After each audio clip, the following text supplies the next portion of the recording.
మిత్రులారా నమస్కారం. మీ అందరికీ తెలుసు సూర్య భగవానుడు అంటే తేజస్సు, శక్తి, వెలుగు.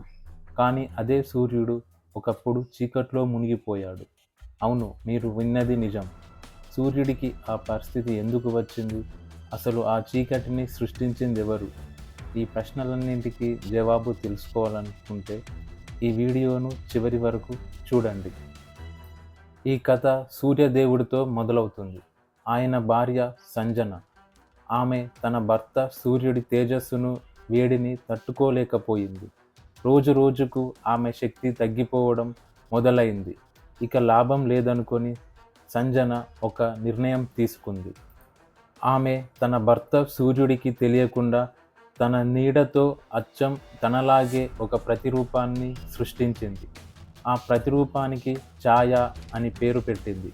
ఛాయ, నేను తపస్సుకి వెళ్తున్నాను, నువ్వు నా స్థానంలో సూర్యదేవుడికి భార్యగా మన ముగ్గురు పిల్లలైన యముడు, యమున, మనువు వీరి ముగ్గురిని జాగ్రత్తగా చూసుకో అని చెప్పి సంజన వెళ్ళిపోయింది.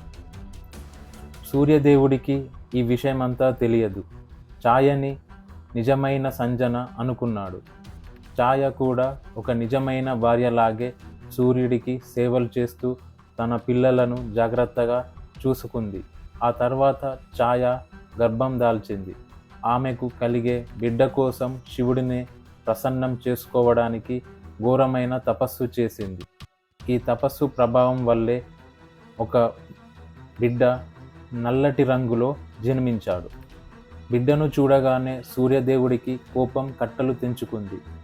సంజన, ఈ బిడ్డ నా బిడ్డలా లేడు, దీనికి ఇంతటి నల్లటి రంగు ఎందుకు వచ్చింది? నువ్వు నన్ను మోసం చేశావు అంటూ ఛాయని నిందించాడు. కోపంతో ఆమెను, బిడ్డను తిరస్కరించాడు. అప్పటి వరకు మౌనంగా ఉన్న ఆ బిడ్డ కళ్ళు ఎర్రబడ్డాయి. తన తల్లిని అవమానించిన సూర్యుడి వైపు ఆ బిడ్డ కోపంగా చూశాడు. ఆ కోపంగా చూసిన చూపుకి సూర్యుడి శక్తి మొత్తం హరించుకుపోయింది. తేజస్సు కోల్పోయి నల్లబారిపోయాడు. ప్రపంచం మొత్తం చీకటిలో మునిగిపోయింది. సూర్యుడు తన తప్పు తెలుసుకొని భయపడిపోయాడు. తను చేసిన పొరపాటు వల్ల ప్రపంచం అంతా నాశనమవుతుందని గ్రహించి వెంటనే శివుడిని వేడుకున్నాడు. సూర్యుడి మొర విన్న శివుడు ప్రత్యక్షమయ్యాడు. సూర్య, నువ్వు చేసింది పెద్ద తప్పు. ఛాయని భార్య సంజన నీడ మాత్రమే కాదు, ఆమె నా భక్తురాలు. గర్భవతిగా ఉన్నప్పుడు నా కోసం తపస్సు చేసింది. దానివల్లనే ఆ బిడ్డకు నల్లటి రంగు వచ్చింది. ఆ బిడ్డ ఇంకెవరో కాదు, ఆ బిడ్డే ఈ లోకానికి ధర్మాన్ని, న్యాయాన్ని అందించే శని అని వివరించాడు. ఆ తర్వాత శివుడు సూర్యుడికి మళ్ళీ తేజస్సును ప్రసాదించి, శనిదేవుడు కర్మలకు తగిన ఫలితాన్ని ఇస్తాడు, మంచి చేస్తే మంచి, చెడు చేస్తే చెడు అని చెప్పాడు.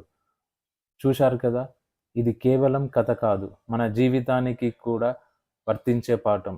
ఎవరినైనా తక్కువ అంచనా వేయకూడదు. ఎవరి కర్మఫలం అయినా సరే శనిదేవుడు నిర్ణయిస్తాడు. అందుకే శనిదేవుడిని న్యాయదేవత అంటారు. ఈ వీడియో మీకు నచ్చిందా? అయితే వెంటనే లైక్ చేయండి, కామెంట్ చేసి మీ అభిప్రాయం చెప్పండి. ఇంకా ఇలాంటి ఎన్నో ఆసక్తికరమైన వీడియోల కోసం మన ఛానల్ని సబ్స్క్రైబ్ చేసుకోండి. జై శనిదేవ్.